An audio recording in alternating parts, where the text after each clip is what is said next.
Mark সত্য জীবন এই চ্যানেলে আপনাদের সকলকে স্বাগত। চলুন ছোট্ট একটা প্রার্থনার মাধ্যমে আমি আজকের বাক্য বলা শুরু করছি। হে স্বর্গের পিতা, যে বাক্য আজকে দিয়েছো সেই বাক্য যেটা আজকে আমি বলবো পবিত্র আত্মার সহায়তাতে, সেই বাক্য যেন আমি নিজেও পালন করি। আর যে শুনছে প্রভু, প্রত্যেকে যাদের মধ্যে অনেক বিষয়ে অনিশ্চয়তা আছে, জীবনে ভয় আছে, সংশয় আছে, তাদের জীবনে যেন এই বাক্য কাজ করে এবং প্রত্যেকে যেন তোমার সাহায্যের জন্য অপেক্ষা করে। প্রভু যিশুর সামর্থ্যের নামে প্রার্থনা করলাম, শুনে নাও পিতা, আমেন।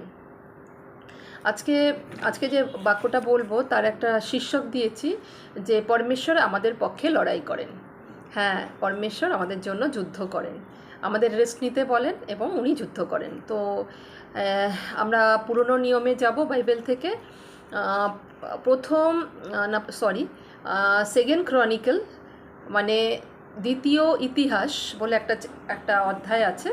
ওখান থেকে আমি 17 নম্বরের চ্যাপ্টারের 3 অংশটা একটু পড়ছি, কারণ যার বিষয়ে আমি বলবো তার সম্বন্ধে এখানে ছোট্ট ভূমিকা আছে।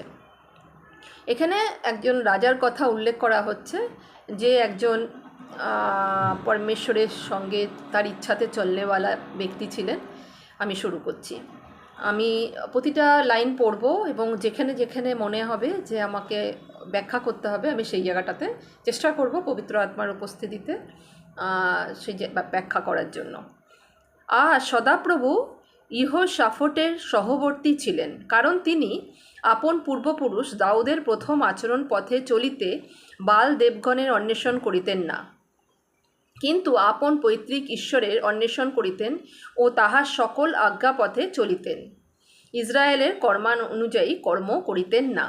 তো এখানে ইহোশাফট বলে একজন রাজার কথা উল্লেখ করা হচ্ছে, যিনি নাকি সদাপ্রভু তার সহবর্তী ছিল। তার কারণ একটাই ছিল, উনি পরমেশ্বর যে আজ্ঞা দিয়েছিলেন যে তুমি কোনো মূর্তির সামনে ঝুঁকো না, পিতামাতার আজ্ঞাবাহী থাকবে, পিতামাতাকে সমাদর করবে, যে 10 আজ্ঞা দিয়েছিলেন পরমেশ্বর, সে সমস্ত আজ্ঞাকে পালন করতেন এবং এই জন্য পরমেশ্বর কিন্তু তার সহবর্তী ছিল। চলুন এবার প্রথমে এটা উনি কে ছিলেন সেটা বললাম। উনি একজন রাজা ছিলেন, ইহুদা বলে একটা রাজ্যের রাজা ছিলেন। এবার হচ্ছে আমি পড়ব 20 নম্বর চ্যাপ্টারের 1 থেকে। এখানে কিছু কিছু নাম আছে, যে নামগুলো হচ্ছে কিছু কিছু জায়গার নাম, ওখানকার রাজাদের নাম। একটু অত মনে না রাখলেও চলবে। মানে এখানে আমি পড়া শুরু করছি। পরে মোয়াব সন্তানগণ ও আম্মন সন্তানগণ এবং তাহাদের সহিত কতকগুলি ময়ানীয় লোক ইহোশাফটের বিরুদ্ধে যুদ্ধ করিতে আসিল। তো আমরা এখানে দেখতে পাচ্ছি যে ইহোশাফট যে ইহুদার রাজা ছিল, তার বিরুদ্ধে মোয়াবীয় আর আম্মান কতগুলো জায়গা ছিল, মায়োনীয়, এসব জায়গার লোকেরা, 3টে রাজ্যের লোকেরা একসঙ্গে, 3টে রাজ্যের রাজা ঠিক করলো যে তার বিরুদ্ধে যুদ্ধ করবে। তখন কোন লোক আসিয়া ইহোশাফটকে এই সংবাদ দিল, সাগরের ওপারস্থ অরাম হইতে বৃহৎ লোক সমারোহ আপনার বিরুদ্ধে আসিতেছেন। তো এখানে দেখতে পাচ্ছি কিছু লোক এসে সংবাদ দিচ্ছে, দুঃসংবাদ দিচ্ছে। তো দুঃসংবাদ দেওয়ার মতো লোক আমাদের জীবনে প্রায়ই আসে, আমরা ফোন তুলি, অনেক রকম দুঃসংবাদ দেয়। অনেক সময় কিছু লোকের আমাদের মুখোমুখি হতে হয়, যারা সর্বদাই একটা ভয় ধরানোর কথা বলেন, নেগেটিভ কথা বলেন, তাদের কাছে কোনো পজিটিভ কথা থাকে না। এটা আমি অপ্রাসঙ্গিক হলেও বলছি, এমনিই বলছি। দেখছি যে এই দুঃসংবাদ শুনে এবার কি হচ্ছে সেটা আমরা পড়ব। কি সংবাদ পেল যে এরকম অনেকগুলো রাজা একসঙ্গে এই ইহোশাফটের বিরুদ্ধে যুদ্ধে আসছে। দেখুন, তাহারা হদসন তামরে অর্থাৎ এনগদিতে আছে। এনগদি হচ্ছে ইহুদার ঠিক বর্ডার, মানে ইহুদার আর ডেড সি যেখানে শুরু হচ্ছে বা শেষ হচ্ছে, সেইখানেই একটা জায়গা এনগদি। মানে অলরেডি তারা যেসব জায়গার লোকগুলো আসছিল, যেমন নাকি মোয়াব বা আম্মান থেকে, তারা কিন্তু ওই ডেড সি পার হয়ে যুদ্ধে আসছিল এবং অলরেডি তারা ডেড সি পার হয়ে এনগদিতে এসে গেছে। মানে অনেক নজদিকে, মানে রাজ্যে অলরেডি এন্ট্রি নিয়ে নিয়েছে, এমন অবস্থায় আছে। এবং তাহাতে ইহোশাফট ভীত হইয়া সদাপ্রভুর অন্বেষণ করিতে প্রবৃত্ত হলেন এবং ইহুদার সর্বত্র উপবাস ঘোষণা করাইয়া দিলেন। এটা খুব ইম্পর্টেন্ট যে আমরা যখন কোনো দুঃসংবাদ পাই, প্রথমত তো একটা বচন আমি পড়তে চাই, গীত সংগীতে 112:7, সেখানে লেখা আছে, অশুভ সংবাদেও সে ভয় করে না, তাহার চিত্ত স্থির এবং তাহা সদাপ্রভুর উপর নির্ভর করে। এখানে যারা নাকি পরমেশ্বরের রাস্তায় চলে বা পরমেশ্বরের উপর আস্থা রাখে, তাদের স্বভাবটাই এরকম হয়, তাদের মধ্যে ভয়ের আত্মা কাজ করে না। ওই জন্য তারা কি করে, পরমেশ্বরের উপরই স্থির থাকে, নিজের কোনো দুঃসংবাদেও ভয় পায় না। এখানে রাজা কিন্তু ভয় পেয়েছেন, কিন্তু সেই ভয়টা কিন্তু মানে এমন না খুব ক্ষতিকারক ভয় না। সে ভয় থেকে উনি কি করেছেন, উনি একটা ভালো পরামর্শ দিয়েছেন প্রত্যেককে। উনি সদাপ্রভুর অন্বেষণ করা শুরু করেছেন এবং সকলে রাজ্যের সর্বত্র উনি ঘোষণা করলেন যে সবাই যেন উপবাস করে, প্রার্থনা করে। আর ইহুদার লোকেরা সদাপ্রভুর কাছে সাহায্য যাচনা করিবার জন্য একত্র হইলেন। ইহুদার সমস্ত নগর হইতে লোকেরা সদাপ্রভুর অন্বেষণ করিতে আসিল। তো আমরা একটা জিনিস দেখছি যে যখন নাকি এই রকম ঘটনা ঘটছে, যখন একটা রাজ্যের এরকম একটা অবস্থা, যে কোনো সময় যুদ্ধে শুরু হয়ে যাবে, সে সময় কিন্তু সকলে মিলে রাজ্যের সমস্ত লোকেরা, এখানে লেখা আছে সকল লোকেরা, মানে কি বলবো, ছোট শিশু থেকে শুরু করে বৃদ্ধ পর্যন্ত সকলের কোথায় এলো, ইহুদার সমস্ত নগর থেকে সদাপ্রভুর অন্বেষণ করতে, এই সদাপ্রভুর মন্দিরের এলো, সবাই একত্রিত হলো। তো এই বিষয়ে আমি একটা কথা বলতে চাই, যখন আমরা কোনো সমস্যায় পড়ি, যে সমস্যাটা আমাদের সমষ্টির ক্ষতি করতে পারে বা আমাদের নিজেদেরকেও কোনো ক্ষতি করতে পারে, তখন আমাদের কিন্তু উচিত একত্রিত হওয়া, আমাদের তার এগেনস্টে ইউনিটি রেখে এক চিত্ত এক মন হয়ে প্রার্থনা করা উচিত।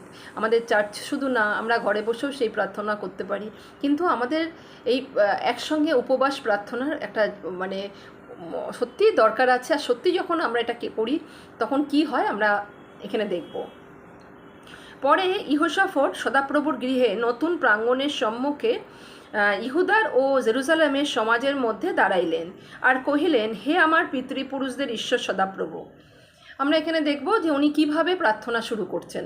প্রার্থনা তো আমরা অনেকভাবে করি, আমরা অনেক সময় শুরুতেই আমাদের মনের একটা লম্বা লিস্ট ধরিয়ে দিই পরমেশ্বরের কাছে, কিন্তু উনি এখানে পরমেশ্বরের সঙ্গে যখন কথোপকথন করছেন, পরমেশ্বরকে মনে করিয়ে দিচ্ছেন যে পরমেশ্বর কত বড় বড় কার্য ওনাদের জন্য বিগত দিনে করেছেন।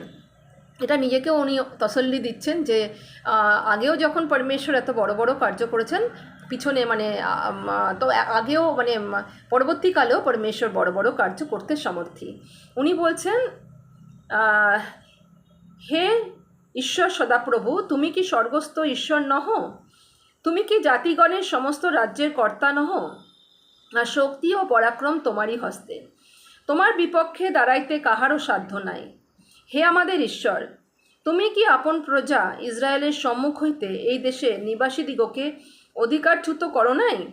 এবং তোমার মিত্র আব্রাহামের বংশকে চিরকালের জন্য কি এই দেশ দাও নাই? এবং তাহারা এই দেশে বসতি করিয়াছে এবং এই দেশে তোমার নামের জন্য এক ধর্মধাম নির্মাণ করিয়া বলিয়াছে, খড়গ কি বিচারসিদ্ধ দণ্ড, কি মহামারী, কি দুর্ভিক্ষ স্বরূপ অমঙ্গল যখন আমাদের প্রতি ঘটিবে, তখন আমরা এই গৃহের সম্মুখে তোমারই সম্মুখে দণ্ডায়মান হইব, কেননা এই গৃহে তোমার নাম আছে এবং আমাদের সংকটে আমরা তোমার কাছে ক্রন্দন করিব, তাহাতে তুমি তাহা শুনিয়া নিস্তার করিবে। কি সুন্দরভাবে উনি প্রার্থনা করছেন।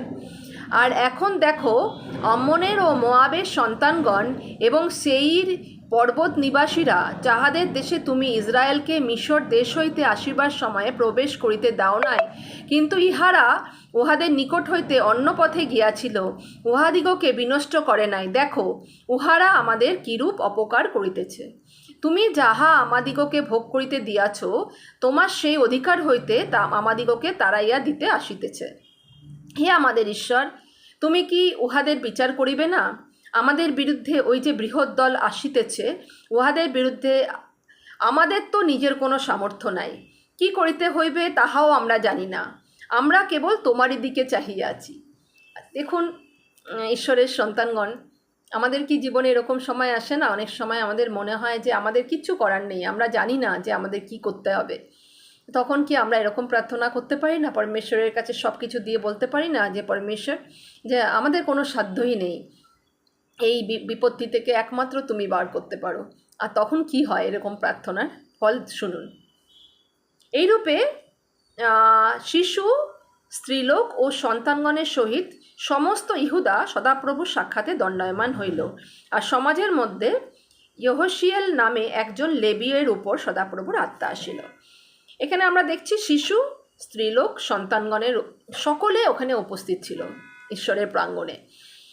তো আমরা আজকাল অনেক সময় দেখি, আমরা যখন পরমেশ্বরের গৃহে যাই, হ্যাঁ, রোববার যাই বা কোনো দিনে যাই, অনেক সময় দেখি আমাদের সঙ্গে আমাদের ছেলেমেয়েরা থাকে না এবং তারা অনেক সময় আসতে চায় না এবং আমরা সেটা মেনে নিই।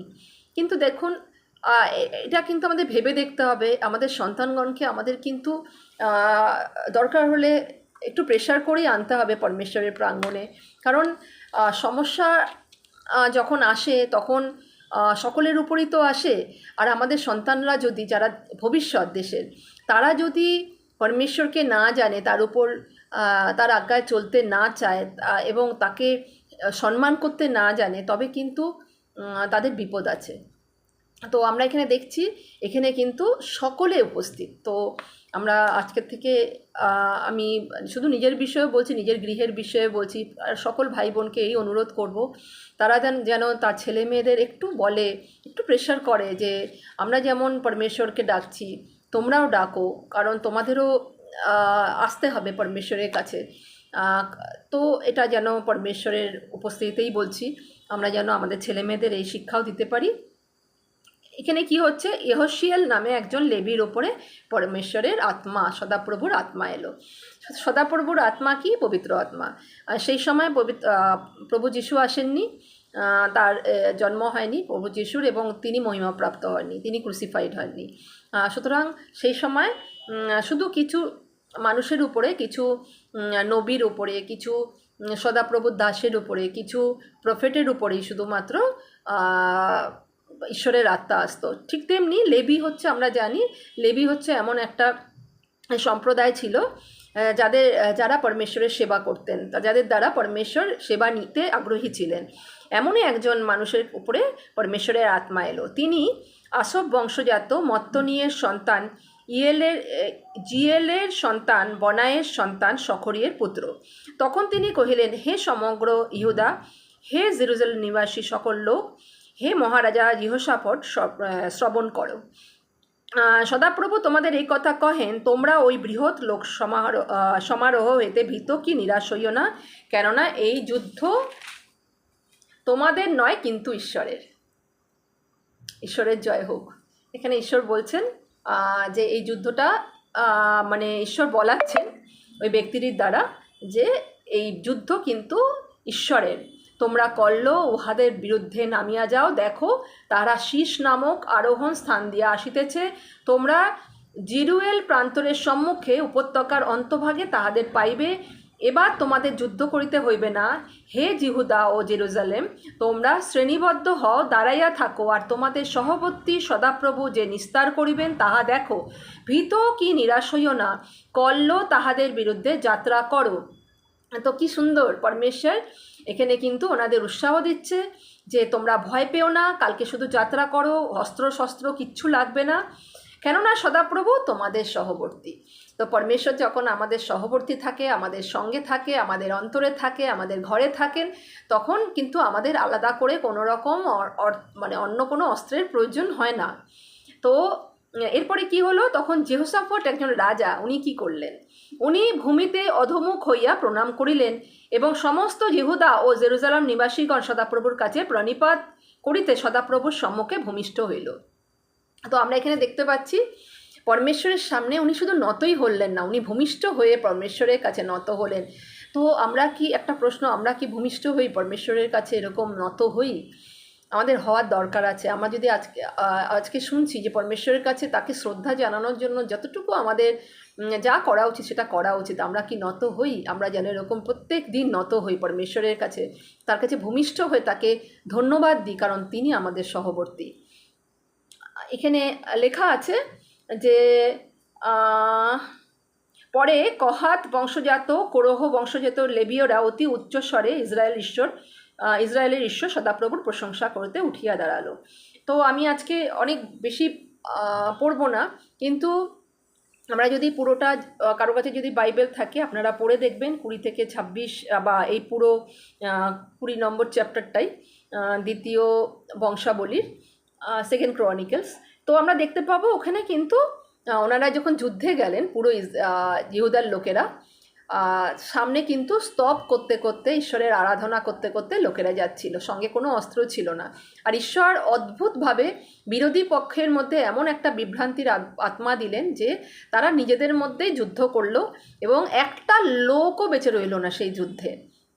তারা যখন সেই জায়গায় গিয়ে পৌঁছালো, গিয়ে দেখলো সকলে মৃত, এবং তাদের সঙ্গে এত ধন সম্পত্তি ছিল, সেগুলো ধন সম্পত্তিগুলো তারা নিয়ে তারা ফিরে গেল, এবং সেগুলো 3 দিন লেগেছিল সেগুলোকে কালেক্ট করতে। তো পরমেশ্বর যখন শুধু ওদের বিজয় দিলেন না, সঙ্গে অনেক ধন সম্পদ দিলেন। তো পরমেশ্বরের ধন সম্পদের কিন্তু অন্বেষণ করতে তারা যায়নি, কিন্তু ওটা এক্সট্রা ফ্রি পেল ওরা, আর সঙ্গে যে পুরো শত্রুদের বিনাশ হলো।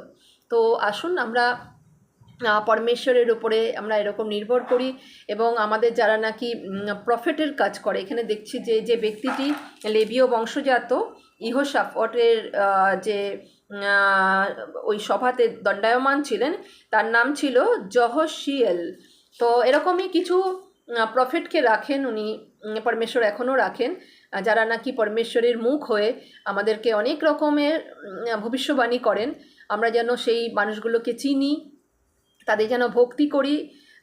কারণ প্রথম তিমথিওর 5:17 লেখা আছে যে প্রাচীনেরা উত্তমরূপে শাসন করেন, বিশেষত যাহারা বাক্যে ও শিক্ষাদানে পরিশ্রম করেন, তাহারা দ্বিগুণ সমাদরের যোগ্য গণিত হন। তো এখানে ইয়োশাফট দেখেছি যে উনি নিজে শুধুমাত্র পরমেশ্বরের ওপর নির্ভরশীল ছিলেন না, উনি সকলকে উৎসাহ দিয়েছিলেন, পুরো দেশকে, যাতে সকলে পরমেশ্বরের সামনে উপবাস প্রার্থনার সঙ্গে এসে দাঁড়ান। আর আমরা যদি এরকম সমস্যাতে পুরো চার্চ এক হই, পুরো আমাদের যত ব্রাদার সিস্টার আছে যারা পরমেশ্বরের পথে চলে বা চলার চেষ্টা করে, সকলে যদি একত্রিত হয়ে কোনো সংকটের বিরুদ্ধে উঠে দাঁড়াই, তবে কিন্তু পরমেশ্বর শোনেন, পরমেশ্বর আমাদের হয়ে তখন লড়াই করেন। কিন্তু অনেক যুদ্ধ কিন্তু একা লড়া যায় না, তার জন্য কিন্তু আমাদের এক চিত্ত এক মন হতে হবে, একত্রিত হতে হবে একটা জায়গায়, আর সেটা হচ্ছে চার্চের মধ্যে।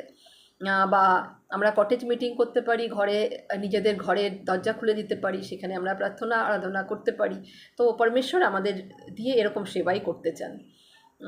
চলুন ছোট্ট প্রার্থনা করি।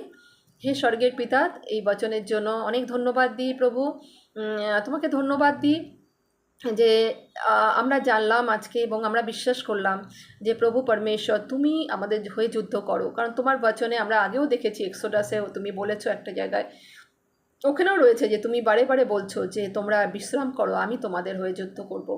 সত্যি প্রভু, তুমি আমাদের হয়ে যুদ্ধ করো প্রভু। অনেক প্রবলেম যেগুলো আমরা অনেক সময় টের পাই, কখনো টের পাই না, কিন্তু সেসব জায়গা থেকে তুমি আমাদের প্রত্যহ বের করে নিয়ে আসো, এই জন্য ধন্যবাদ দিই প্রভু পরমেশ্বর পিতা।